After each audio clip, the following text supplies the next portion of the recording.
Admiral Kexaval stretched his 6 arms as he gazed at the holographic display showing the small yellow star ahead.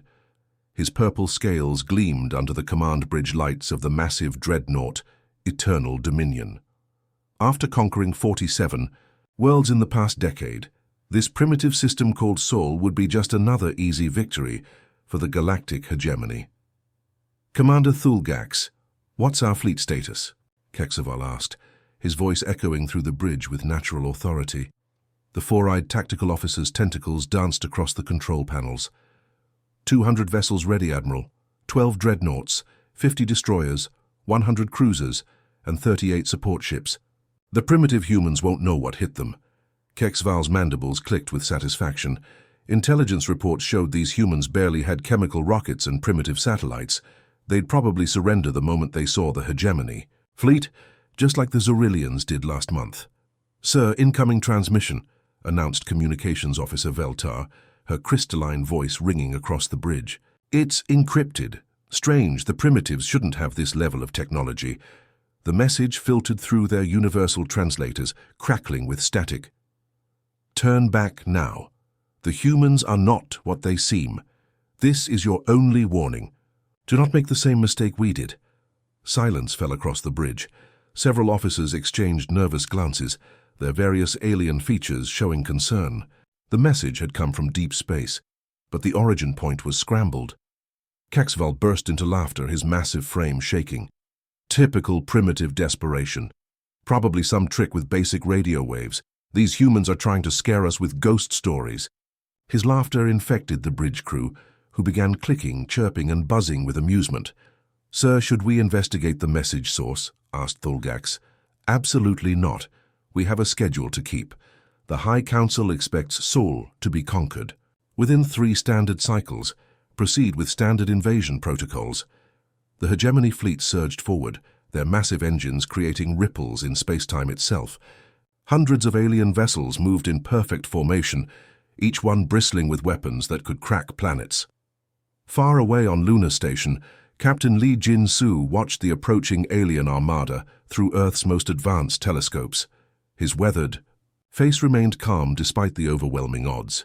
30 years of preparation had led to this moment. "This is Captain Li to Earth Command. Protocol Terran is now active," he spoke into his communication device, his voice steady and professional. The response came immediately from Admiral Park Min-ho, stationed at Earth's Orbital Defense Center, hidden behind the moon. "Copy that, Captain Li. All units, this is Admiral Park. The plan we've prepared for 30 years begins now. Every human knows their role. Let's show these aliens what we're really made of." Across the solar system, seemingly ordinary installations began revealing their true purpose. What looked like simple research stations were actually advanced military command centers. Mining facilities in the asteroid belt activated weapon systems that had been disguised as ore processors. Dr. Kim So-young, head of Earth's Xenobiology Division, sat in her underground laboratory beneath the Pacific Ocean. For decades, she had studied every piece of alien technology that humanity had secretly acquired. Her team had reverse-engineered hegemony weapons, shields, and communication systems from ships that had mysteriously disappeared over the years.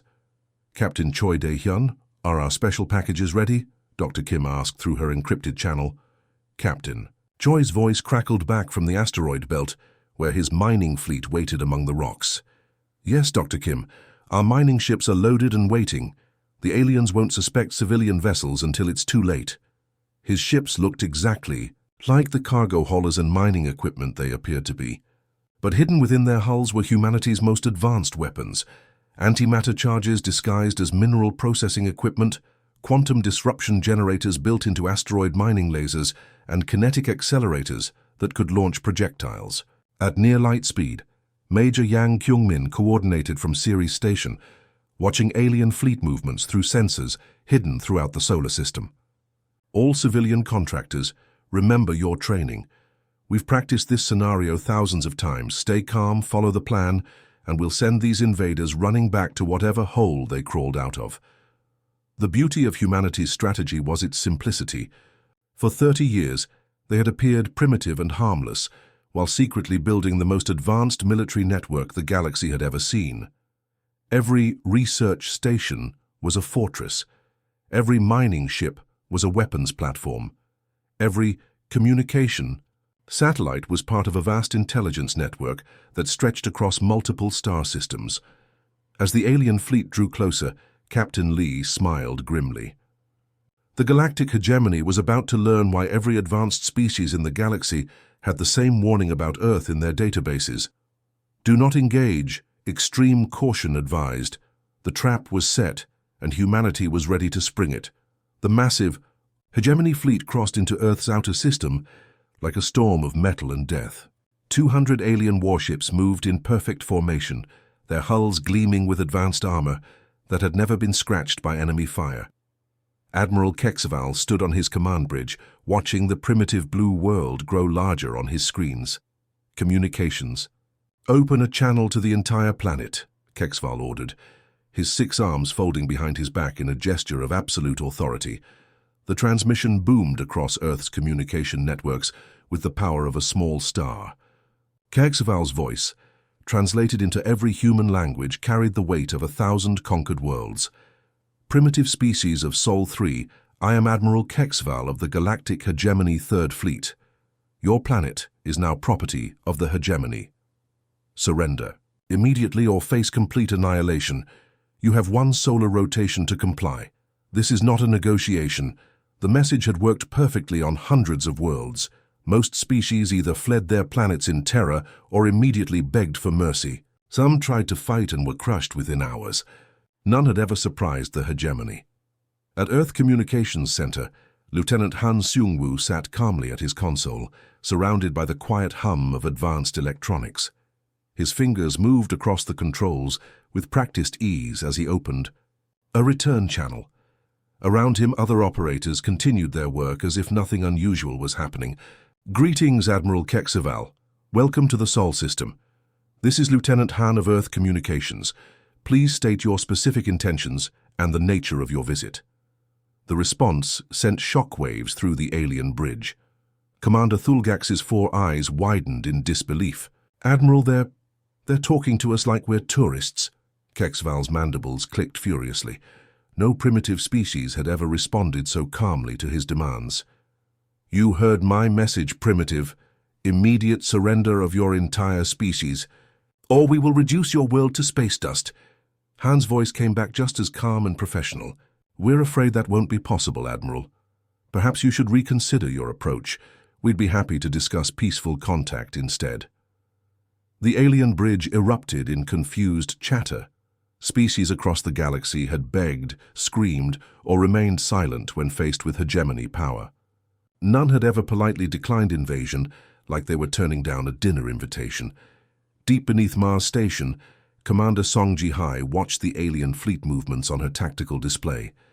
Her underground command center looked more like a video game arcade than a military installation, but the screens showed the most detailed analysis of enemy ships in human history. "They're using formation pattern Delta 7, Song reported to her team. "Standard hegemony attack formation, designed to intimidate primitives, just like we studied in the war games." Her fingers danced across holographic controls, highlighting weak points in the alien formation. Every ship type, every weapon system, every tactical pattern had been studied and memorized by human strategists for decades. "Look at this," laughed Sergeant Kim Tae-ho, pointing at his screen. "They're keeping their command ships in the center, just like the textbook says. These aliens haven't changed their tactics in centuries." Meanwhile, Captain Yoon Hyun-suk sat in the pilot seat of what looked like the most boring cargo hauler in human space. The ship Lucky Crane appeared to be carrying nothing more dangerous than mining equipment and food supplies. Its hull was scarred and dented from years of apparent civilian use. "All civilian vessels, this is Captain Yoon," he broadcast on a channel that seemed like regular commercial traffic. "Begin approach vector. Remember, they think we're just harmless traders and miners." Across the solar system, dozens of similar ships began moving toward the alien fleet. To hegemony sensors, they looked like exactly what they appeared to be: primitive civilian vessels probably trying to flee the system, or maybe hoping to surrender peacefully. The cargo ship Rising Sun, piloted by Captain Baek Min-jun, looked like it was carrying industrial waste disposal equipment. The mining vessel, Golden Asteroid, under Captain Oh Dong-hyun, appeared to be hauling standard ore processing machinery. The transport ship, Peaceful Journey, commanded by Captain Ru Soo-jin, seemed loaded with nothing but agricultural supplies. "Sir, our sensors are detecting multiple primitive vessels approaching," reported Veltar from the Hegemony Communications Station.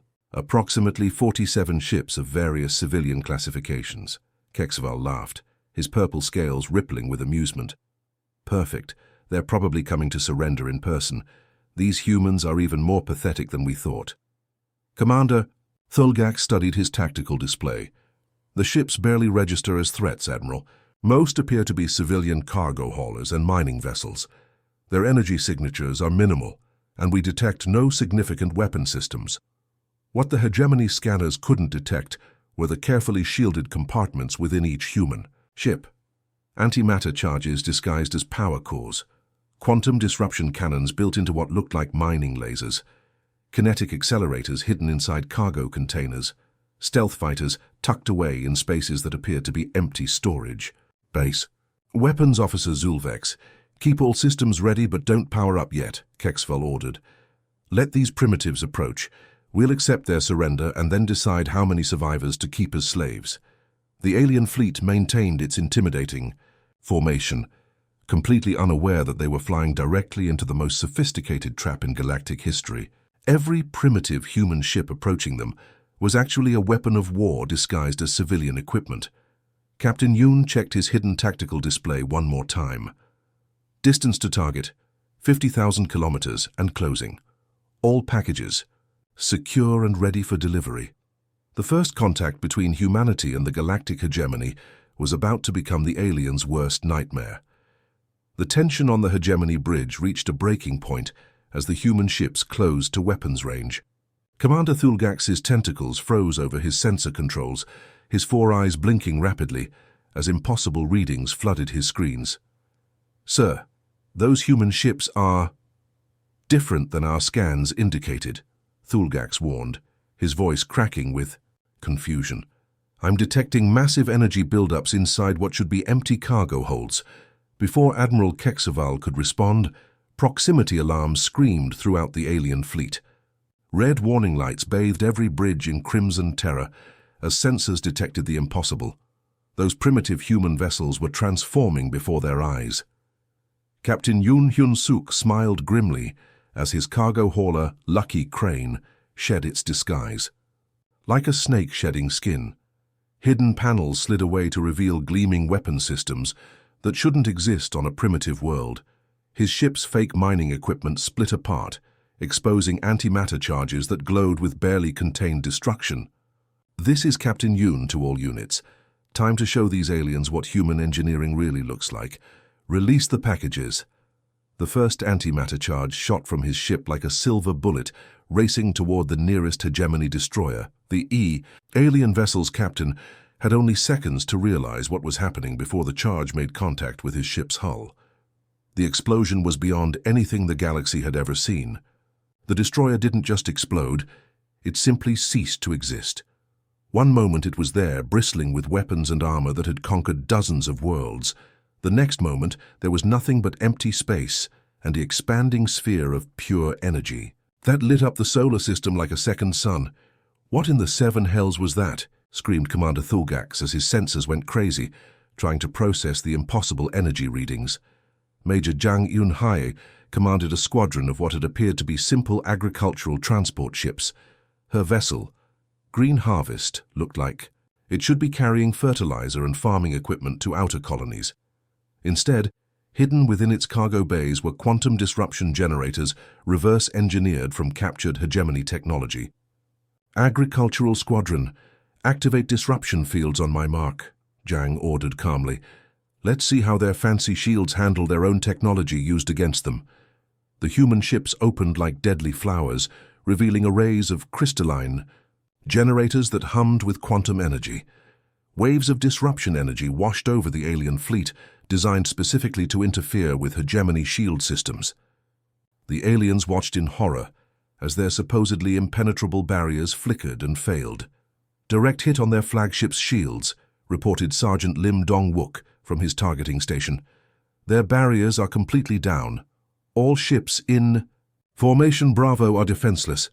Admiral Keksaval's massive dreadnought Eternal Dominion shuddered as its shields collapsed. Sparks flew from control panels as systems overloaded.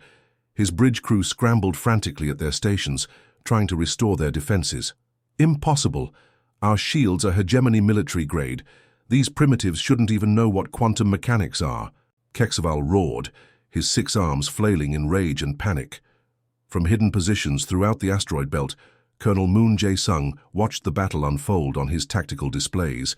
His command ship, Silent Thunder, was built inside a hollowed-out asteroid that had been carefully positioned decades ago. Around him in the asteroid belt, dozens of similar hidden bases prepared to unleash humanity's most devastating surprise. All railgun batteries target the disabled ships, Moon ordered. Show them what happens when you threaten Earth. The asteroids themselves came alive with deadly purpose. What the aliens had assumed were just floating rocks revealed massive railgun systems that had been hidden inside them for years. These weren't ordinary weapons. They were electromagnetic accelerators that could launch projectiles at nearly the speed of light. The first kinetic round shot from an asteroid like invisible lightning. The tungsten rod, accelerated to unimaginable speeds, punched through the hull of a hegemony cruiser like it was made of paper. The ship split in half, its internal atmosphere explosively decompressing into space. "Another hit," shouted Lieutenant Park Si-jin from his targeting station. "That cruiser is breaking apart." More kinetic rounds followed, each one fired from a different hidden position. The hegemony fleet found themselves under attack from weapons they couldn't even see, launched from asteroids they had completely ignored. Ship after ship was pierced by projectiles moving too fast for their sensors to track. The alien bridge of Eternal Dominion descended into chaos. Officers screeched and clicked in panic as damage reports flooded in from across the fleet.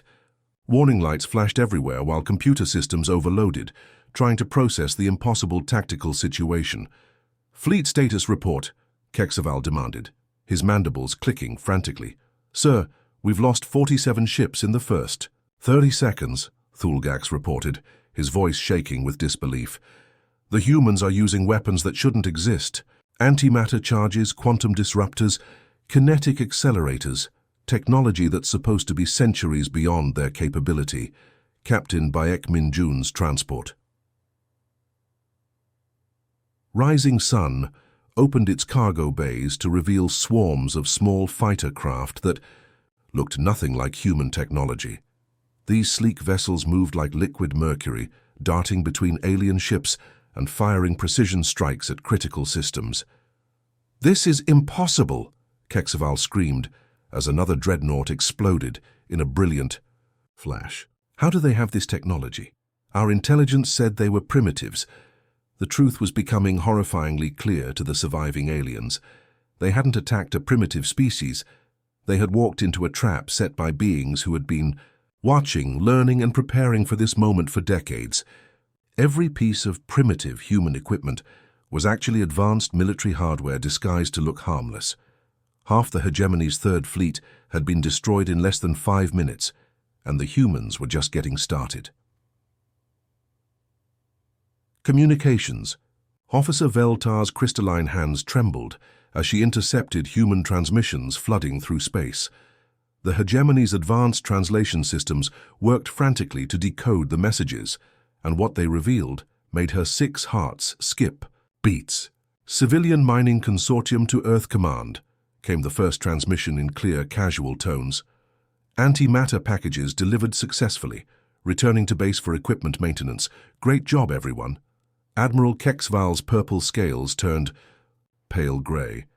"Civilian Mining Consortium? Those were civilian miners who just destroyed 40 of our warships?" Another transmission crackled through. "Agricultural Defense Corps reporting mission success. Quantum disruptors performed exactly as expected. The farming community is proud to serve Earth." The alien bridge fell silent, except for the horrifying sound of more damage reports coming in. Commander Thulgax's 4 eyes blinked rapidly as he processed the impossible information. "Admiral, They're talking about farming communities and mining cooperatives like they just finished a normal workday. General Shin Dong-ho's voice came over the intercepted channels with the calm authority of someone discussing weekend plans. Outstanding work, citizens. The Earth Defense Force hasn't even been deployed yet. All military units remain on standby. Civilian contractors, prepare for Phase 2 operations. Kexval's 6 arms began shaking uncontrollably. They haven't deployed their military yet. These were just civilians. The communications array continued intercepting human chatter, and each new message was more terrifying than the last. What sounded like ordinary people discussing their jobs revealed the true scope of humanity's secret network. Asteroid Mining Station 7 to control, came one voice. Railgun systems cycling down for coolant flush. We'll be ready for the next wave in 20 minutes. Tell my wife I'll be home for dinner. Solar panel installation crew reporting from Jupiter Station, said another. Weapon platforms are operating within normal parameters. The construction union wants overtime pay for this weekend work. Captain An Young-min's voice suddenly cut through all other transmissions, broadcasting from a location that made the alien computers spark with confusion. Attention all resistance cells on Kepler 442b, Proxima Centauri C, and TRAPPIST 1e. You are cleared to begin liberation operations. To repeat, liberation operations are a go. Commander Thulgak stared at his tactical display in growing horror. His tentacles moved frantically across the controls as he traced the signal origins. Admiral, that transmission is coming from Kepler 442b. But that's one of our conquered worlds. The blood in Kexval's veins turned to ice. Kepler 442b had been conquered 15 years ago. The local population had been enslaved and put to work in mining operations. How could humans be broadcasting from there? More transmissions flooded in from across hegemony space. Coordinates, supply schedules, tactical information, and resistance cell activations. The messages revealed a network of human agents and allies, spanning hundreds of star systems throughout what the hegemony thought was their secure territory. Resistance Cell Alpha 7 reporting from Gliese 6667c, came another broadcast. Human advisors have successfully upgraded our shield technology, ready to begin strikes against orbital platforms. Underground railroad station. 12 operational, reported someone else. Refugee evacuation ships are standing by. Human transport vessels will arrive in 6 standard hours. Veltar's voice cracked as she delivered the devastating intelligence. Sir, we're intercepting communications from 17 different star systems. They're all coordinating with human command structures. There are humans or human allies operating throughout our entire territory. The tactical display lit up with red warnings as reports came in from across the hegemony. Slave rebellions were breaking out on mining worlds. Supply convoys were being attacked by unknown vessels using advanced technology. Communication relays were going offline throughout multiple sectors. This is Commander Zexthal from Proxima Station, came a panicked alien voice.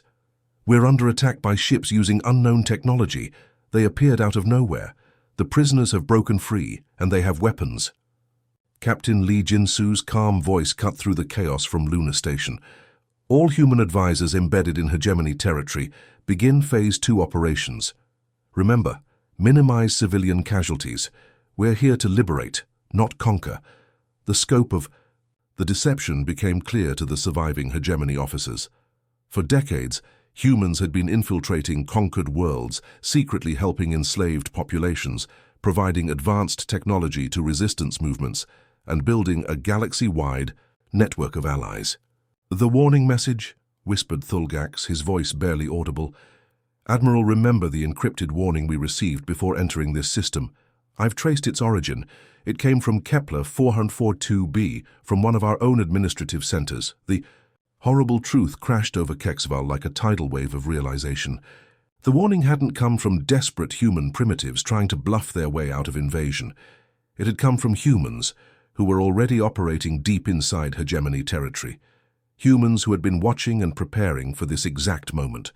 We haven't attacked a primitive species, Kexval whispered, his mandibles clicking in terror. We've declared war on a shadow network that spans half the galaxy.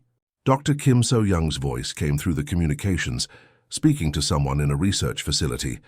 Xenobiology division to all field agents. The enemy psychological profiles were accurate. Hegemony forces rely entirely on intimidation and overwhelming force. They have no experience fighting an opponent who actually planned ahead. Around them, space filled with more human vessels appearing from hidden positions throughout the solar system. These weren't the disguised civilian ships from the first wave. These were clearly military vessels, sleek and deadly, moving with the precision of a force that had been training for this battle for 30 years. The Galactic Hegemony's third fleet had walked into the most sophisticated trap in galactic history, orchestrated by a species they had dismissed as primitive. Now they were learning why every advanced civilization in the galaxy had the same notation about Earth in their databases. Extreme caution advised. Do not engage. The humans hadn't been hiding because they were weak. They had been preparing for war. Admiral Kexval's voice cracked with desperation as he screamed into his communications array. Retreat. All ships retreat immediately. Emergency jump protocols now. But as the surviving hegemony vessels turned to flee, space itself seemed to come alive with hidden human forces. What had appeared to be empty void suddenly blazed with engine. Signatures as camouflaged ships decloaked throughout the solar system. Captain Byun Sung-ho commanded a strike force that had been waiting in the outer darkness beyond Pluto for 30 years. His fleet of stealth vessels had been so well hidden that even their own families on Earth didn't know they existed. These weren't converted civilian ships. They were purpose-built warships designed specifically to hunt down fleeing enemies. Hegemony. Fleet, this is Captain Byun of the Earth Outer Defense Force. His calm voice reached every alien ship trying to escape. You are surrounded. This is your one chance. Leave our system now and never return. The fleeing aliens looked at their sensors in growing panic. Human ships were emerging from behind every planet, every asteroid, every piece of space debris. They had been completely surrounded from the moment they entered the system, but the humans had waited patiently for the perfect moment to reveal themselves. Commander Ryu Sumin, broadcasting from a massive space station that had been disguised as a dead comet, delivered humanity's final message with the authority of someone speaking for an entire species. Tell your empire that Earth is not for conquest. Tell them what happened here today. Tell them that humans remember everything. The surviving hegemony ships limped toward the edge of the solar system, their hulls cracked and bleeding atmosphere. Of the 200 vessels that had entered with such confidence, only 37 remained functional. The rest were either completely destroyed or drifting as lifeless hulks among the asteroids. Commander Thulgax, his 4 eyes dim with shock, watched human vessels escorting them to the system's edge like predators, making sure their prey truly left their territory. Admiral, they're not attacking us anymore, they're just watching us leave. They're sending a message, Kexval whispered, finally understanding the true scope of human psychology. They could destroy us all right now, but they want survivors to return home and spread the word. As the battered fleet reached the outer edge of human space, Captain Baek Minjun's voice came over their communications one final time. Remember, this day, aliens. Remember that you were warned before you came here. Remember that Earth gave you a chance to leave peacefully.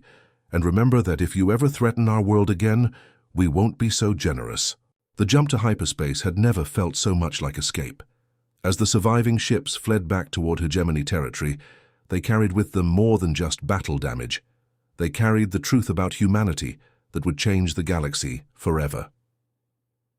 During the long journey home, Admiral Kexval accessed the hegemony's classified databases with new understanding.